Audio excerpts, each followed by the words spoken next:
Penerbangan itu awalnya berjalan begitu tenang. Pesawat melaju mulus menembus awan, sementara para penumpang menikmati perjalanan tanpa sedikit pun menyadari bahwa maut sedang menyusul mereka dari dalam ruang kargo.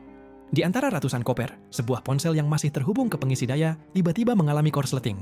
Percikan api kecil muncul, lalu dalam hitungan detik berubah menjadi kobaran yang mulai membakar isi kargo.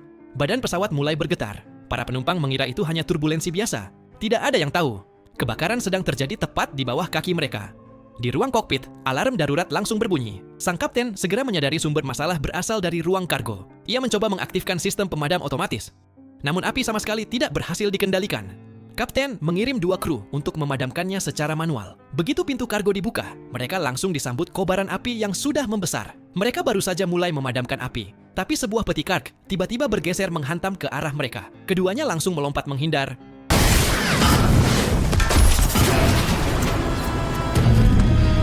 Dan seketika terdengar ledakan keras. Badan pesawat robek di beberapa bagian.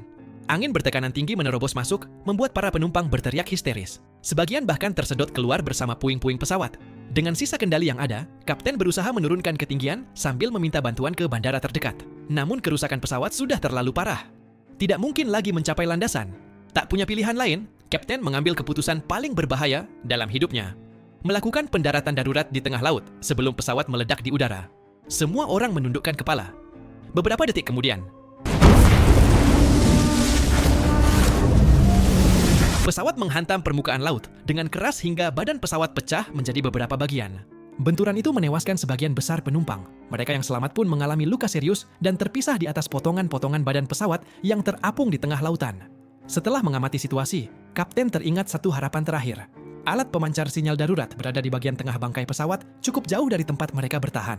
Seorang pramugari yang pernah menjadi atlet renang langsung menawarkan diri untuk mengambilnya. Tanpa membuang waktu, ia menarik napas panjang, lalu terjun ke laut. Baru beberapa meter ia berenang. Seorang anak kecil yang berada di samping kapten tiba-tiba menunjuk ke arah sebuah mayat yang mengapung. Tubuh itu perlahan bergerak sendiri. Kapten segera menoleh. Dalam sekejap, mayat itu ditarik sesuatu dari dasar laut hingga menghilang begitu saja. Wajah kapten langsung berubah pucat. Kapten berteriak sekuat tenaga agar sang pramugari segera kembali. Sayangnya, wanita itu terus berenang. Kapten langsung melemparkan rakit ke laut dan mendayung sekuat tenaga mengejar sang pramugari. Tapi predator di bawah permukaan air ternyata jauh lebih cepat daripada mereka. Lanjut ke part akhir.